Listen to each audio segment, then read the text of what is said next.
রমজান মাসের কর্মঘণ্টা কমানো, ওভারটাইম প্রদান ও ১৩ স্টাফকে চাকরিচ্যুত করার প্রতিবাদে ঢাকা আরিচা মহাসড়ক অবরোধ করেছিলেন ডাইনামিক সোয়েটারের শ্রমিকরা। সোমবার সকাল 10:30টার দিকে সাভারের উলাউল এলাকায় জড়ো হয়ে মহাসড়ক অবরোধ করেন তারা। এ সময় শ্রমিকরা পার্শ্ববর্তী আল-লিমা গার্মেন্টস, আল মুসলিম গার্মেন্টসের শ্রমিকদের আহ্বান করে রাস্তায় নেমে আসতে, যদিও তাতে সাড়া মেলেনি। পরে কয়েকজন শ্রমিক আল-লিমা গার্মেন্টস লক্ষ্য করে ইট পাটকেল ছোড়ে। খবর পেয়ে সাভার থানা পুলিশ, শিল্পাঞ্চল পুলিশ ও সেনাবাহিনীর সদস্যরা ঘটনাস্থলে উপস্থিত হয়। এক পর্যায়ে শ্রমিকরা মহাসড়কের মূল লেন ছেড়ে ঢাকামুখী সার্ভিস লেনে অবস্থান নেয়।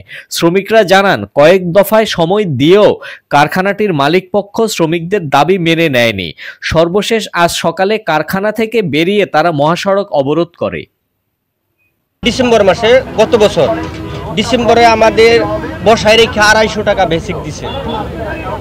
২৫০ টাকা বেসিকে সারা মাসে বেতন হয় ৭,০০০। একটা সংসার কি ৭,০০০ চলে? আমাদের শ্রমিকদের দাবি দেওয়া যা আছে, এটা হচ্ছে শ্রমিকদের উপরে অনেক নির্যাতন হয়, সেগুলো সম্পূর্ণ বিস্তারিত।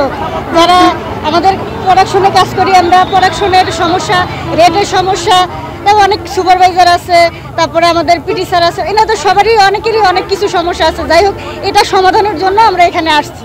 একটাই, আমাদের কাজের রেট কম, আর বিশেষ করে রমজান মাস উপলক্ষে মা বোনদের আমাদের সকলের ডিউটি দিচ্ছে ৬টার থেকে অনেকে দূর থেকে আসে। আমরা রাস্তা আসতে চাইনি, আমরা সবাই অফিসে ঢুকবো, কাজ করব। উনি আমাদেরকে অফিসে ঢুকতে দেয়নি, গেটে তালা দিয়ে রাখছে। কালকে বলছে যে আপনারা আসেন ৮টা বাজে অফিসে ঢুকবা। আমরা ৮টা বাজে আসছি, আসার পরে দেখি অফিসের গেটে তালা।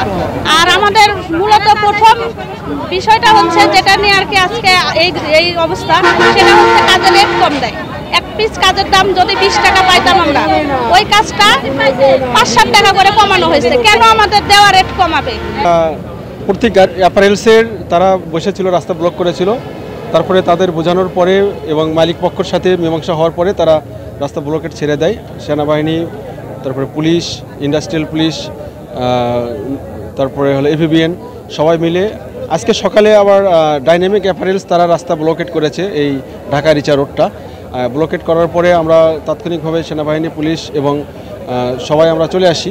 আসার পরে তাদেরকে বলা হয় যে তাদের দাবি দেওয়ার বিষয়টা কী।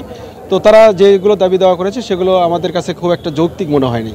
তারপরে তাদেরকে বলার পরে তারা রাস্তা ছেড়ে দিয়েছে। এই মুহূর্তে রাস্তা গাড়ি চলাচল করছে। তো এখানে সবচেয়ে বড় বিষয়টা হলো, এই ডাইনামিকের লোকেরা এসে এই আল-লিমাতে কিছু ভাঙচুর করার চেষ্টা করেছিল, যদিও দুই একটা ঢিলটুল মেরেছে। তারপরে আমরা হার্ড অ্যাকশনে গিয়েছি। তো এই মুহূর্তে পরিস্থিতি এইরকমই আছে। তো যে কেউ এই অস্থিতিশীল করার চেষ্টা করুক না কেন, তার বিরুদ্ধে আমাদের সর্বাত্মক আইনগত ব্যবস্থা নেওয়া হবে এবং কাউকে ছাড় দেওয়া হবে না। ধন্যবাদ। আপনারা দেখছেন দৈনিক কর্ণকণ্ঠ, সবার কথা বলে।